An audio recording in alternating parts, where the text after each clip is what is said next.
Diasco Foot, miroir du football de la diaspora congolaise.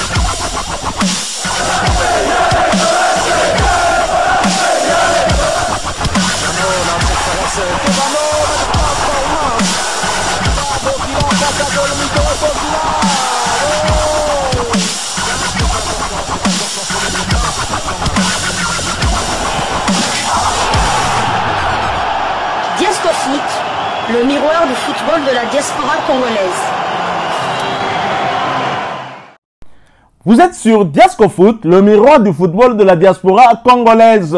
Diasco Foot vous dit bonjour, tout le plaisir est pour nous de vous retrouver, mais surtout de savoir que vous êtes nombreux en train de suivre votre chaîne YouTube dédiée uniquement aux footballeurs de la diaspora congolaise.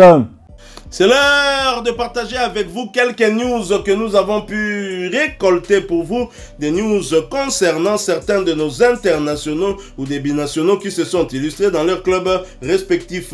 Et cela dans le cadre de cette deuxième livraison sportive de ce dimanche 6 octobre 2024. Une livraison qui nous conduit du côté de la France. En France où nous allons parler d'un international congolais convoqué du reste par Sébastien Desabre et qui est en train de reprendre vraiment du poil de la bête du côté de son club. Dimitri Berthaud, en manque de temps de jeu en début de saison et même la saison dernière, a peut-être là une opportunité de s'éterniser dans les cages du club de Montpellier. Dimitri Berthaud justement qui s'est exprimé au cours d'une interview en tout cas relayée par nos confrères de Midi Libre.fr, un média français, une interview au cours de laquelle il s'est exprimé sur la saison de Montpellier, sur cette opportunité qu'il a au sein de la formation montpelliéraine, mais aussi et surtout sur ses objectifs dans la tanière, ou plutôt les objectifs de tout le groupe dans la tanière. Objectif CAN et Mondial 2026. Un extrait de cet article que je vous lis parce que je vais vous proposer l'intégralité de son interview juste après moi. Dimitri Berthaud en est convaincu. La sélection avec la République démocratique du Congo a remis un coup de fouet à sa carrière. L'annonce en octobre 2023 de la première convocation de celui qui fut espoir tricolore avait pu surprendre. L'idée, c'était de voir grandir au niveau sportif et au niveau personnel. Ça m'a permis de me rapprocher de mes origines, de voir un autre football, dit-il. 1 an et 5 caps plus tard, le Castriote n'a aucun regret, encore moins après la CAN achevée à la 3e place, c'est plutôt à la 4e place, chers confrères. Quand je vais en sélection, je me sens hyper bien. Des aventures comme ça, comme la CAN, ce sont des choses qu'on a envie de revivre, même si je ne jouais pas. L'opportunité pourrait venir. La prochaine CAN au Maroc, qui se jouera du 21 décembre 2025 au 18 janvier 2026, et le Mondial 2026 sont dans les viseurs de Berthaud, fier de donner de la joie à 100 millions de Congolais. Je rappelle que Dimitri Berthaud est originaire de la République démocratique du Congo par son arrière-grand-père qui est Lokola Bisoa Mwindu. Yemoka botaki na mundele, meti wana botaki akobotesu na mundele. Voilà ndenge zongisi Dimitri Berthaud mwa mundele, mais aza makila ya ba Congolais biso pe to réclamer les fanto na biso, moi na biso aye to bendi un temps négligé, mais Dimitri Berthaud a commencé à niveau ya ba espoir. Donc espoir ezali palier à souka avant ou atteindre ba A. Comment na niveau ba espoir voilà une équipe à France. Moi je vous dis que c'est pas un hasard. Et aujourd'hui ma performance na équipe nationale, lui il n'a joué que 5 matchs officiels. Sur les 5 matchs officiels, il a 4 clean sheets, s'il vous plaît. 4 clean sheets. À moins que dans se tromper, confrère, n'a pas corrigé tout de suite. Donc 4 clean sheets. Bimoko encaissé Zaka na Sénégal, na stade Maître Abdoulaye Wade de Diam Niadio. Je vous propose quand même de suivre l'intégralité de l'interview de Dimitri Berthaud. Nous nous retrouvons tout de suite après. Lors des 2 dernières rencontres, Dimitri Berthaud a gardé le but du MHSC. Un choix fort qui devrait être reconduit, dimanche à Reims, et met en lumière le gardien de 26 ans au destin jusque-là contrarié. Qu'avez-vous ressenti sur ce tir de Lamine Camara qui prend le poteau mais rentre à la 98e minute, samedi à Monaco, 2-1? Dégoûté, surtout frustré. Parce qu'après le match qu'on fait, je trouve que ce n'est pas mérité. Malheureusement, c'est comme ça. Il y a eu du boulot, il fallait sortir les arrêts mais on ne peut pas tout arrêter. malgré cette fin cruelle, était-ce le match dont vous aviez besoin pour vous affirmer après avoir été propulsé numéro 1? Après celui face à Auxerre, 3-2, Monaco m'a permis de m'étoffer un peu plus, de prendre un peu plus de repères. Je ne parle pas de confiance puisque je l'avais déjà après mes matchs en sélection notamment. Mais c'était plus des repères avec l'équipe, de beaucoup dialoguer avec les joueurs. Tant mieux que ça m'ait permis de faire cette prestation-là, un match référence. Maintenant, il faut continuer. Si j'arrive à répondre présent sur les matchs, je verrai bien les décisions que le coach prendra. Comment avez-vous appris que vous alliez être titulaire une semaine plus tôt? C'était le jeudi avant la rencontre, disputée le dimanche. Le coach me convoque et me dit que s'il me fait venir, c'est pour m'annoncer que j'allais commencer contre Auxerre. Il voulait qu'il y ait un déclic. Et voilà, c'est tout. Mais je n'ai pas eu de garantie comme quoi j'allais finir la saison. Il n'y a rien eu de tout ça. Si j'arrive à répondre présent sur les matchs, je verrai bien les décisions que le coach prendra. Qu'est-ce qui passe dans votre tête face à Michel Derzakarian? Je suis déjà content pour moi. Après, parce que je m'entends bien avec lui, je suis déçu pour Benjamin Lecomte. Mais c'est le monde du foot, c'est comme ça. Ensuite, j'étais déjà déterminé, concentré pour pouvoir répondre présent. Comment l'expliquez-vous ce choix? Franchement, sur le début de saison de Ben, même si on a pris beaucoup de buts, il n'a pas fait d'erreur grossière. C'était un tout, c'était l'équipe. Les choix, c'est le coach, moi, je ne vais pas trop m'éterniser dessus, sourire. Vous évoquiez la relation avec Benjamin Lecomte. Avez-vous parlé de la situation entre vous? Pas plus que ça. Mais il est présent pour moi comme je l'étais pour lui. Avant, pendant, après les matchs, ce sont des petits mots d'encouragement. Ensuite, on parle un peu des actions. Ce choix n'a rien changé à notre relation, parce qu'on est deux garçons intelligents. Le fait qu'il ne joue pas, ce n'est pas de ma faute, comme le fait que je ne jouais pas n'était pas de sa faute. Bien sûr, je me suis posé des questions quand Benjamin Lecomte est arrivé, parce que je savais qu'il venait avec un contrat de 4 ans. Aviez-vous perdu espoir depuis son arrivée, en janvier 2023? Bien sûr, je me suis posé des questions quand il est arrivé, parce que je savais qu'il venait avec un contrat de 4 ans. Je comprends les dirigeants, on ne sait pas comment on revient d'une grosse blessure. Mais je n'arrivais pas trop à me positionner sur le projet ensuite. J'ai tout fait pour revenir à mon niveau, même peut-être plus. La sélection aussi m'a permis de me vider la tête, d'avoir d'autres objectifs pour vivre ma carrière. Mais vous avez envisagé un départ, cet été? Oui, le club était au courant. Mais il y a eu un mercato difficile et je suis toujours sous contrat avec Montpellier jusqu'en juin 2025. Donc le fait de rester était aussi dans les plans. En août 2022, il y a cette blessure grave à un genou, alors que vous deviez devenir numéro 1 quand Jonas Omlin partirait. Ressentez-vous une forme de revanche? La première chose que je me suis dite quand je me suis blessé, c'est que j'allais revenir plus fort, plus déterminé. La blessure est arrivée à un moment où je n'étais pas spécialement bien dans ma tête. J'étais un peu perturbé par le fait que Jonas devait partir mais était resté. Ça fait un moment que j'y pense, le fait que je ne veux pas faire toute ma carrière en tant que numéro 2. Peut-être que je ne faisais pas ce qu'il fallait pour être au top. Si on n'est pas bien dans la tête, le corps ne suit pas. Il fallait sans doute que ça m'arrive pour pouvoir travailler davantage et être dans un meilleur état d'esprit, positif. C'est une belle revanche de me retrouver à cette place-là, en voyant d'où je viens. Il y a presque 10 ans, vous connaissiez votre première feuille de match en L1. À 26 ans, vous comptez 30 matchs. Vous dites-vous que c'est le moment de véritablement démarrer votre carrière? Ça fait un moment que j'y pense, le fait que je ne veux pas faire toute ma carrière en tant que numéro 2. Mon but, c'est de jouer, de prendre du plaisir, d'être performant, d'être important dans une équipe. Donc oui, ça m'arrive maintenant. Objectif CAN et Mondial 2026. Dimitri Berthaud en est convaincu. La sélection avec la République démocratique du Congo a remis un coup de fouet à sa carrière. L'annonce en octobre 2023 de la première convocation de celui qui fut espoir tricolore avait pu surprendre. L'idée, c'était de pouvoir grandir au niveau sportif et au niveau personnel. Ça m'a permis de me rapprocher un peu de mes origines, de voir un autre football, dit-il.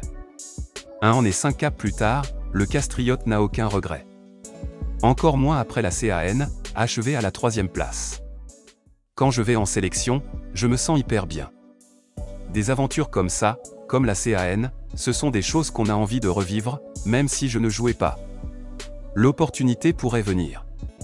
La prochaine CAN au Maroc, entre 21 décembre 2025 et 18 janvier 2026, et le Mondial 2026 sont dans le viseur de Berto, fier de donner de la joie à 100 millions de Congolais. C'est une question qui revient souvent avec les joueurs formés au club, qu'importe le club. Mais estimez-vous que vous devez davantage prouver que quelqu'un qui arrive de l'extérieur? Je pense. Ça fait 13 ans que je suis au club. On me voit tous les jours depuis mes débuts. Et du coup, on va dire que Dimitri, c'est Dimitri. Si je fais des trucs bien tous les jours, au final, ça va devenir banal. Alors que si ce sont des nouveaux, les gens vont être peut-être un peu plus surpris, en mode waouh. Quand ce sont les jeunes, que ça fait un moment qu'ils sont là et qu'ils sont dans le groupe pro, on ne dit plus waouh. On fait partie des murs? Exactement. Je m'en rends compte en allant en sélection. Quand j'arrive dans un nouveau groupe, alors que j'ai toujours été à Montpellier, il y a des waouh. On me demande pourquoi je ne joue pas en club. Évidemment, je fais mal certaines choses. Mais quand je reviens ici, il n'y a pas ce retour-là. On vous ramène également souvent à votre taille, 1,80 m. Est-ce que cela a pu vous porter préjudice? Pas porter préjudice, non. Parce que je m'en sers comme une force, parce que j'ai d'autres qualités qu'un gardien plus grand. Puis je ne suis pas trop fan de ce discours-là, du fait qu'il faille des grands gardiens. Parce que ce n'est mon cas, oui. Mais parce que je ne trouve pas non plus qu'un portier gardien plus petit pourrait être moins performant qu'un autre. Ce sont d'autres critères. Mais non, je n'ai jamais souffert de ça. Montpellier m'a fait signer alors que je faisais cette taille et j'en suis reconnaissant. J'ai déjà entendu qu'on a lâché le coach ou qu'on a lâché le club. Ce n'est rien de tout ça. Vous vous installez dans les buts au moment où l'équipe vit un début de saison compliqué. Êtes-vous obligé de faire abstraction du contexte, du classement? Justement, puisque l'équipe ne va pas bien, il faut être dedans pour remobiliser tout ça et essayer qu'on aille tous vers l'avant. J'en suis conscient. Et à mon niveau, je fais tout pour que ça aille mieux. J'essaie d'apporter un peu plus dans l'état d'esprit qu'on a l'habitude d'avoir, de beaucoup parler avec les défenseurs, d'amener de la niaque et d'être décisif. C'est avec cette mentalité-là que j'ai intégré l'équipe. On vous considère toujours parmi les jeunes. Comment le vivez-vous? Ça ne me dérange pas. Même si je ne le suis pas. J'en ai vu passer des joueurs dans le vestiaire, je suis le plus ancien maintenant. Mais c'est toujours bien de se dire qu'on est jeune, rire. Donc, en vous incluant, vous êtes beaucoup de jeunes à vous voir confier des responsabilités dans le contexte. Comment le prenez-vous? Ça dépend des caractères de chacun. Moi, j'aime bien avoir des responsabilités, être important dans le groupe. Il faut que tout le monde ait un peu cette mentalité-là, parce que c'est comme ça qu'on va y arriver. Et c'est comme ça qu'ils vont réussir, les jeunes aussi, à s'imposer. Parce qu'ils ne sont pas là pour se dire « je suis un jeune, je reste gentiment de mon côté ». Non, tu es là pour faire ta carrière et il faut tout donner tous les week-ends et même à l'entraînement. Dans le foot, il faut avoir du caractère, il faut savoir faire sa place. Parce que c'est un petit monde, si tu n'es pas performant ou si tu ne réponds pas présent, il y a un autre qui le fera. Ce caractère, c'est une de vos forces? J'ai confiance en moi. Dans la vie de tous les jours, je suis quelqu'un d'assez réservé, qui n'aime pas trop parler. Sur le terrain, c'est différent. Malgré le revers à Monaco, êtes-vous optimiste pour la suite de la saison? Le groupe a pris conscience qu'on n'était pas dans une situation facile. On ne va pas laisser le club mourir. Il faut se retrousser les manches. On sait que c'est tous ensemble qu'on va y arriver. J'ai déjà entendu qu'on a lâché le coach ou qu'on a lâché le club. Ce n'est rien de tout ça. On travaille tous les jours pour mettre le club où il doit être. Et il ne doit pas être en Ligue 2. Voilà, nous sommes de retour, hein. Vous venez de le suivre, Dimitri Berto, qui a peut-être là une opportunité de mieux en tout cas se présenter du côté de Montpellier, surtout perdurer justement dans les perches de Montpellier. Je pense qu'il est sur la bonne voie parce que lors du dernier match où ils ont perdu face à l'AS Monaco avec ce but encaissé à la dernière seconde, il tenait bien le point du nul et moi j'avais cru en Dimitri Berto, j'avais même joué ce match pour que Montpellier ne perde pas parce que ça avait beaucoup de points. J'ai dû pleurer à la fin du match, un peu comme Dimitri Berto. Mais Dimitri Berto qui a saisi sa chance, mais les Montpelliérains l'ont élu homme du match. Parce que j'ai suivi l'extrait de ce match-là, extrait de ses arrêts. Franchement, sans Dimitri Berthaud, il prenait l'eau. Tout à fait, je pense que sur sa ligne, ça doit être l'un des meilleurs gardiens du championnat français parce qu'il avait un double arrêt miraculeux hein, sur une tête, je ne sais plus, d'abord sur une tête. Il capte net le ballon, il capte net le ballon, à Sanzité, à Sanzité. C'est vraiment la belle trouvaille. Moi, ce que j'ai aimé dans cet article, c'est lorsqu'il dit la sélection avec la République démocratique du Congo a remis un coup de fouet à ma carrière. Un coup de fouet. Donc, carrière Naïzakola, Paul Lamoussé a baissé Fimbu. Carrière et la Mouki. Donc, voilà. Pour ceux qui pensent que choisir la RDC, c'est renoncer à une belle carrière, l'exemple de Dimitri Berthaud est là pour témoigner que c'est faux et archi faux. Donc on est vraiment content de notre mondial national. Il faut savoir que Dimitri Berthaud, c'est lui seul qui a fait, qui a entrepris les démarches pour évoluer du côté de la RDC. Il a prouvé par son alliance avec son attachement à la RDC, il a dû le prouver. Et puis, parce que toutes les personnes qui suivaient le championnat de France, personne ne s'attendait à que ce Dimitri Berthaud là puisse être congolais, parce que tout le monde a eu qu'à mondial, bien qu'il a un teint un peu basané, on pourrait même croire un peu qu'il est peut-être du côté de l'Inde ou un truc comme ça. Donc on est vraiment très content de lui. J'espère vraiment qu'il va rester entre les perches du club de Montpellier jusqu'à la fin de saison. Dimitri Berthaud, on peut être fier de lui, hein, surtout lui qui a fait le premier pas hein, pour venir dans la tanière. On suit hein, beaucoup de commentaires ici, certains qui réagissent, qui nous traitent même de tous les noms parce que on vous propose le sujet de quelqu'un comme Jean-Philippe Mateta. On nous traite de beaucoup de noms. Je n'ose pas citer le nom de cet ami hein, qui a eu à faire un commentaire sur le sujet de Jean-Philippe Mateta parce que nous avons proposé ce sujet. Je rappelle que nous continuerons à parler de tout joueur qui a des origines congolaises tant qu'il n'aura pas eu des minutes avec l'équipe A de son pays d'adoption. Donc nous continuerons à parler de lui. Bien évidemment, ça ne va pas s'arrêter hein, parce que l'un d'entre nous n'est pas d'accord avec ce que nous disons. Et donc nous sommes prêts à faire un débat sur un quelconque sujet, bien évidemment. Mais maintenant, toujours avoir des propos courtois hein, lorsque vous réagissez en commentaire. Ça ne sert à rien de nous traiter de tous les noms parce qu'on a dit peut-être quelque chose qui n'allait pas dans le sens que vous aimiez. J'aimerais quand même préciser à notre ami, hein, je pense que lui avait quand même répondu en commentaire, hein, mais j'aimerais quand même préciser que Dimitri Berthaud, qui a fait la démarche pour venir vers la RDC, vous n'allez pas me dire que son premier choix c'était la République démocratique du Congo. Son premier choix c'était la France, puisqu'il a évolué jusqu'à la catégorie des espoirs avec la France. Pour quelle raison a-t-il choisi la RDC? Il s'est exprimé, il l'a dit, il avait envie de découvrir aussi son autre origine, parce qu'il a des origines aussi RD congolaises, et c'est lui qui a fait la démarche de venir vers nous. Vous n'allez pas nous dire parce qu'il avait fait le premier choix de la France qu'il n'est pas patriote. Là, on ne sera pas d'accord avec vous. Et d'ailleurs, qu'il choisisse la France ou la RDC, Togoïnae, pourquoi? Parce qu'on s'appelle l'origine française. Et donc, côté on a tous en amont mouté, mais il y a comprendre Makambouana. Parce que des joueurs, même ceux qui évoluent dans le haut niveau, je prends le cas d'Asensio, par exemple. Asensio est en même temps espagnol, mais il a aussi d'autres origines. Hollandaise. Donc, Asensio aurait pu choisir aussi la Hollande. Est-ce que ça aurait offusqué les Espagnols? Est-ce que le fait qu'il ait choisi l'Espagne, ça doit offusquer les Hollandais? Je ne pense pas. Donc nous avons des joueurs qui sont comme ça métissés, parce qu'aujourd'hui le monde est devenu un village planétaire, hein, où les liens en tout cas se font très facilement entre peuples. Et donc un joueur peut avoir le choix entre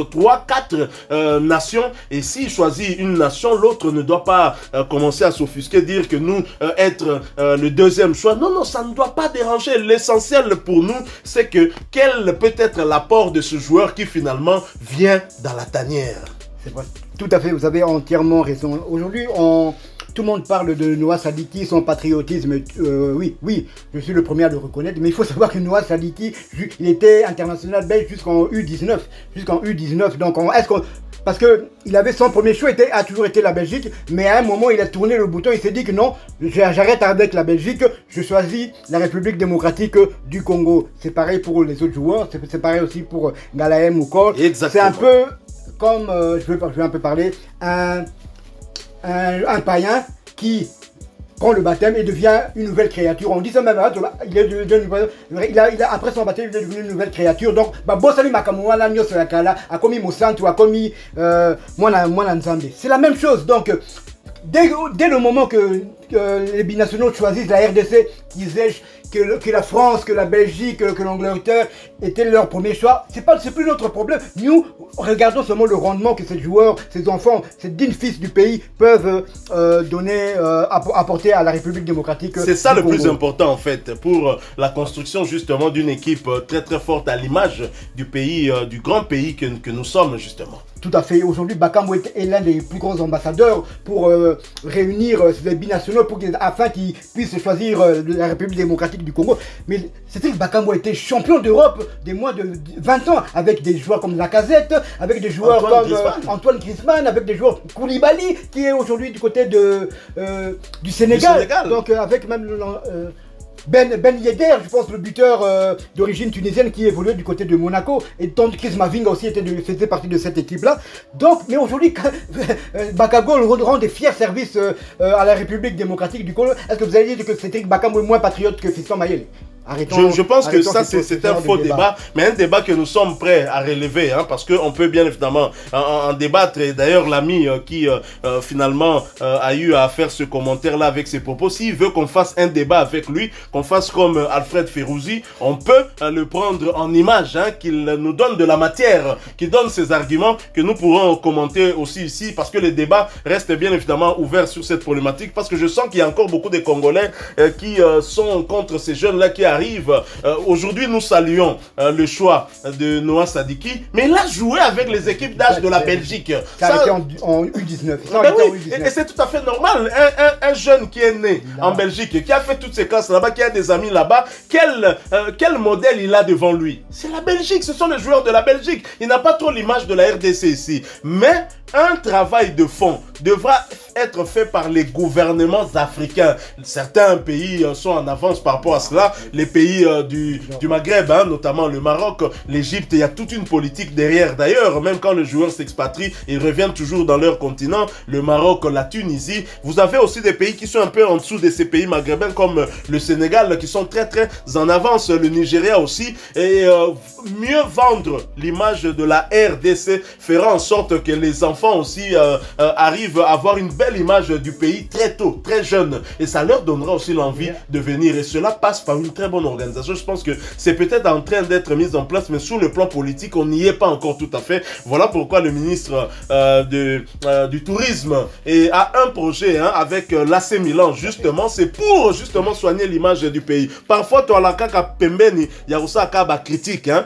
mais Hermon Total a répété la faute à côté de la biso. Yo n'ingika mutoza la patriote. Au bon sani que na mboka oyo, ba mama le ba betara na 98 comme si biso na troisième place ya Cannes ya Burkina Faso 98, mais mama le bomona ina kaleso zo senga passeport na boyiko ya awa. Boyebi yo makambo za koleka na ba sélection wana. To apprendre penano ya kobongisa côté na biso. Ba infrastructure sportive etongama pour que ba petit automoni ba Tony Talasi, ba Matobo automoni na Unifac oyo na Congo Brazzaville ba gagner trophée wana, bana wana bazala pe na ba condition à bien. Peut-être que lobby équilibrage moko koya sur un plan sportif et non kaka kolobake ba joueur ba binationaux na ba o baza ya mboka. Il faut mélanger ça la tête. Équipe nationale zali comme tek ya ba quota ndenge na politique ya la équipe nationale zali ceux qui sont en forme pour le moment, et ceux qui joueur ya awa gardien Aleki Lionel Passinza ou barotia ye un gardien congolais asa titulaire na Mazembe naza sûr qu'on sera parmi les trois équipes nationales très clairement.